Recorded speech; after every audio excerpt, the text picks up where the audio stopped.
Welcome to the second session of our first chapter, Crop Production and Management.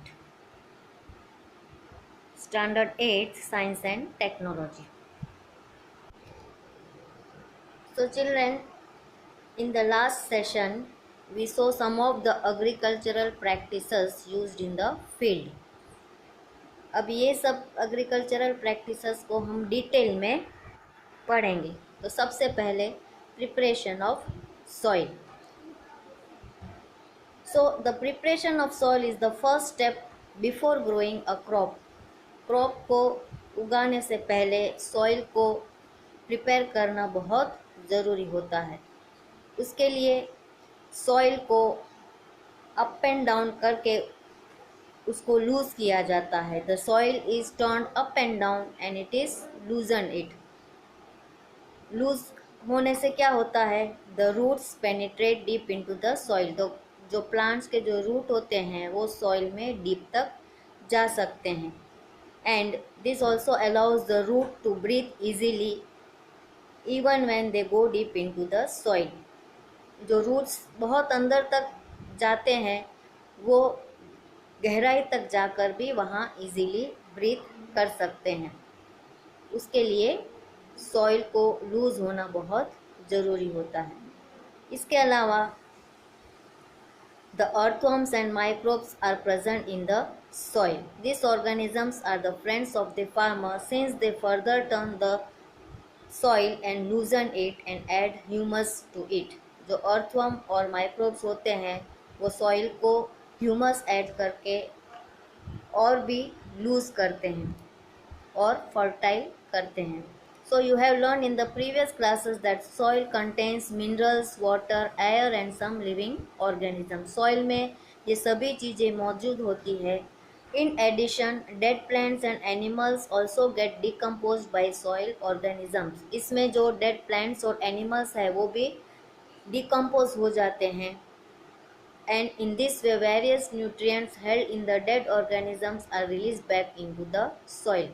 तो soil में जो decomposed plants और animals होते हैं वो इसमें न्यूट्रिएंट्स ऐड करते हैं और ये प्लांट्स द्वारा एब्जॉर्ब किए जाते हैं।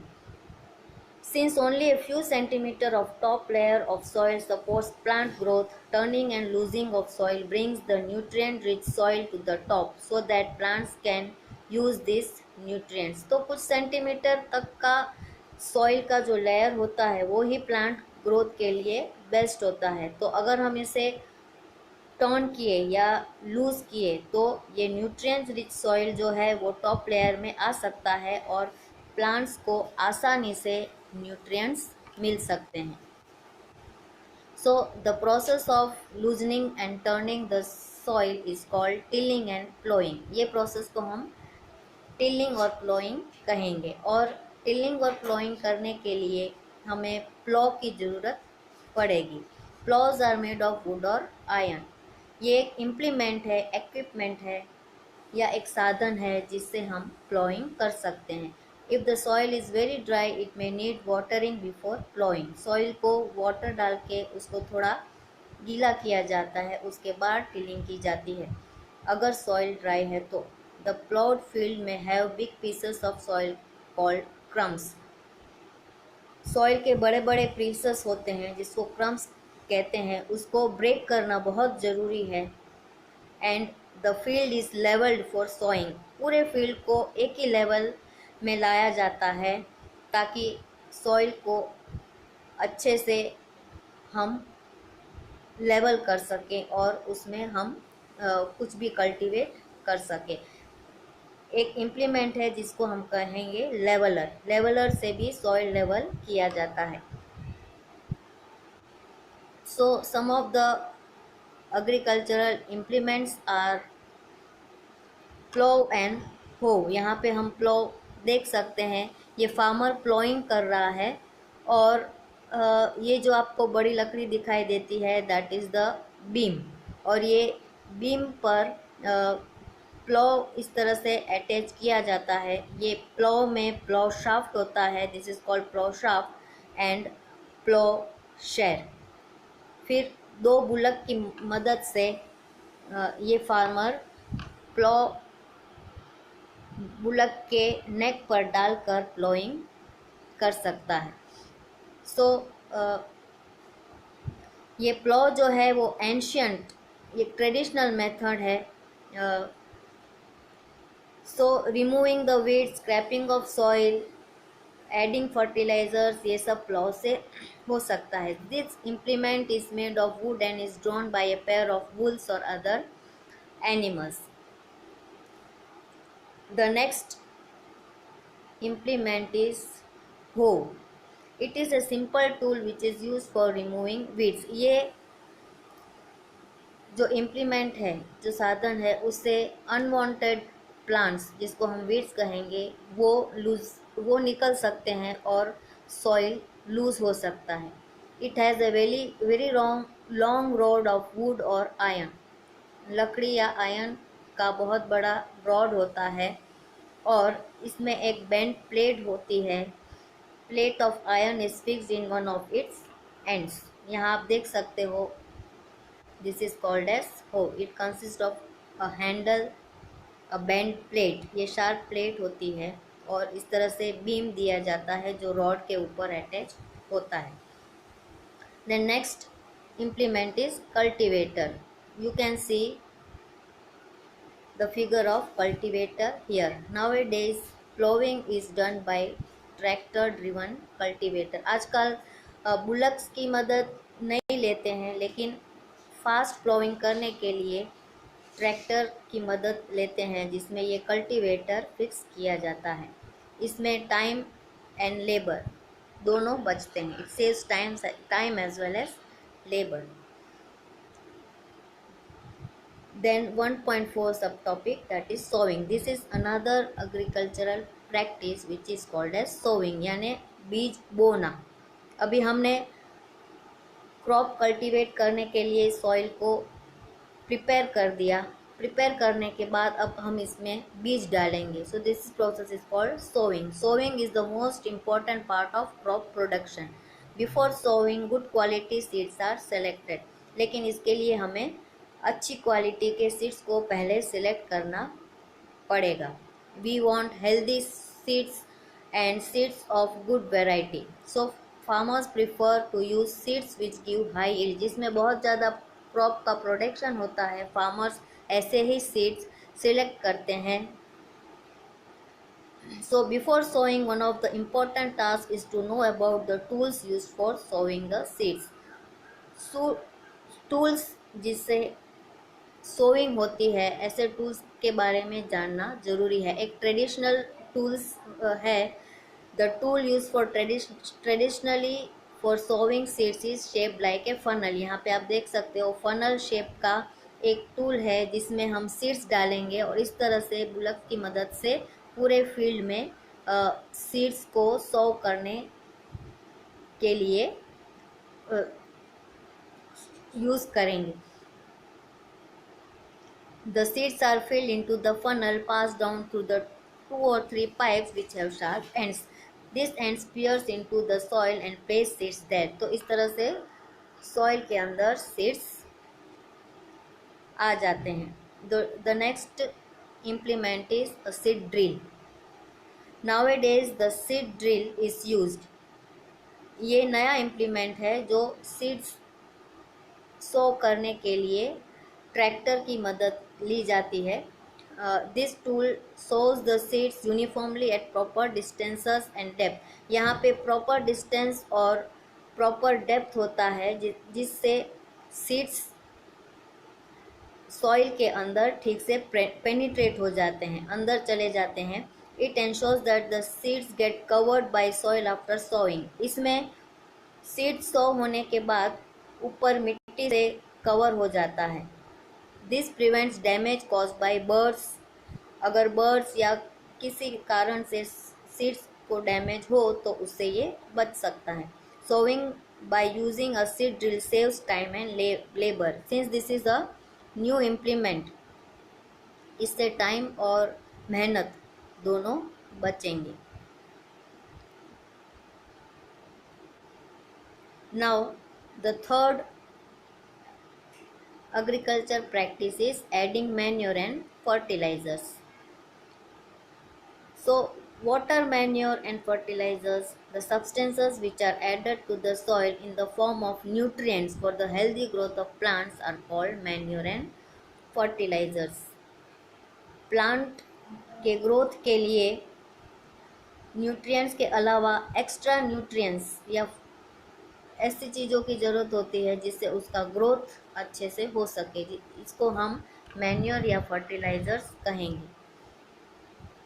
सो soil supplies mineral nutrients to the crop. Soil में ऑटोमेटिकली मिनरल न्यूट्रिएंट्स होते ही हैं, लेकिन हमें एक्स्ट्रा न्यूट्रिएंट्स डालने की ज़रूरत होती है. The field is never left uncultivated or fallow. Imagine what happens to the nutrients. अगर हम एक ही फील्ड में फार्मर अगर क्रॉप को ग्रो करता रहे लगातार, तो इससे क्या होता है, जो वो फील्ड की जो कैपेसिटी होती है क्रॉप ग्रो करने की वो कम हो जाती है.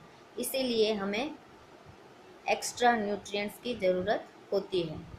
Now, continuous growing of crops makes the soil poorer in certain nutrients. Therefore, farmers have to add manure to the fields to replenish the soil with nutrients. तो एक्स्ट्रा न्यूट्रिएंट्स डालने की ज़रूरत पड़ती है. ये प्रोसेस को हम मैन्योरिंग कहेंगे. अगर इम्प्रॉपर और इनसफिशिएंट मैन्योरिंग हुआ तो वीक प्लांट्स हमें मिलेंगे, हमें स्ट्रॉन्ग प्लांट्स नहीं मिलेंगे, अच्छा क्रॉप प्रोटेक्शन नहीं होएगा. Manure is an organic substance obtained from the decomposition of plants and animal waste. ये नेचुरल प्लांट और एनिमल वेस्ट से एक ऑर्गेनिक सब्सटेंस बनता है जिसे मैन्योर कहेंगे. Farmers dump plant and animal waste in pits at open places and allow it to decompose. Plant और animals waste को एक पिट में डालते हैं और उसको सड़ा दिया जाता है, डिकम्पोज किया जाता है, और डिकम्पोजिशन के बाद इसमें ढेर सारे माइक्रो ऑर्गेनिजम्स आ जाते हैं. The decompose matter is used as organic manure. तो ये जो डिकम्पोज मैटर है उसको हम ऑर्गेनिक मैन्योर की तरह यूज़ कर सकते हैं. यहाँ पर हम ये पिक्चर में 3 बाउल्स दिए हैं, ग्लास दिए हैं. इससे आपको पता चल जाएगा कि किस तरह क्रॉप का प्रोडक्शन अच्छे से होता है. बाउल ए में हमने कुछ नेचुरल मैन्योर डाला है, जैसे cattle dung, plants waste, animal waste etcetera. B में हमने कुछ फर्टिलाइजर्स डाला है जैसे यूरिया. और सी में हमने कुछ भी नहीं डाला है. ये तीनों में सॉइल है, कुछ सीड्स है, और इसमें लगातार पानी हम डालते हैं. So after few days we can see that there is a proper growth in bowl B जिसमें हमने यूरिया डाला था, सम ग्रोथ इन ए जिसमें हमने मैन्योर डाला था, and C does not have proper growth क्योंकि इसमें हमने कुछ भी नहीं डाला था. It just consist of soil. तो इससे पता चलता है कि मैन्योर या फर्टिलाइज़र कितना ज़रूरी होता है प्लांट्स के ग्रोथ के लिए. Fertilisers are chemical substances which are rich in particular nutrient. Fertilisers एक केमिकल सब्सटेंस है जिसमें urea, ammonium sulphate, super phosphate, potash, NPK etcetera होते हैं. So the use of this fertilisers have help farmers to get better yield of crops. ये paddy, maize etcetera ये सब crop production के लिए फर्टिलाइजर्स फार्मर्स को बहुत ही फ़ायदा कारक होते हैं. Fertilisers have also become a source of water pollution. Therefore, in order to maintain the fertility of the soil, we have to substitute fertilizers by organic manure or leave the field uncultivated in between the 2 crops. Now, another method of replenishing the soil with nutrients is through crop rotation. Crop को rotate किया जाता है. किस तरह से? हमें अगर soil को अच्छा बनाना है तो क्रॉप रोटेशन बहुत ज़रूरी है. This can be done by growing different crops alternately. अलग अलग क्रॉप हमें ऑल्टरनेटली उगाना पड़ता है। जैसे एक साल हमने वीट उगाया तो दूसरे साल बाजरा, फिर तीसरे साल पैडी, इस तरह से। Earlier farmers in the northern India use to grow legumes as fodder in one season and wheat in the next season. This helped in replenishment of the soil with nitrogen. तो इससे उस soil के अंदर जो nutrients है उसमें कमी नहीं होती है। So farmers are being encouraged to adopt this practices. Farmers को ये प्रैक्टिस बहुत encourage करती है। In the previous classes you have learned about rhizobium bacteria. These are the present in the nodules of roots like leguminous plants. They fix atmospheric nitrogen. तो previous class में हमने rhizobium bacteria के बारे में पढ़ा, जो रूट नोड्यूल्स या plant के रूट्स में मौजूद होते हैं, जो एटमॉस्फेयर से नाइट्रोजन फिक्स करते हैं और इस तरह से प्लांट का ग्रोथ हो सकता है।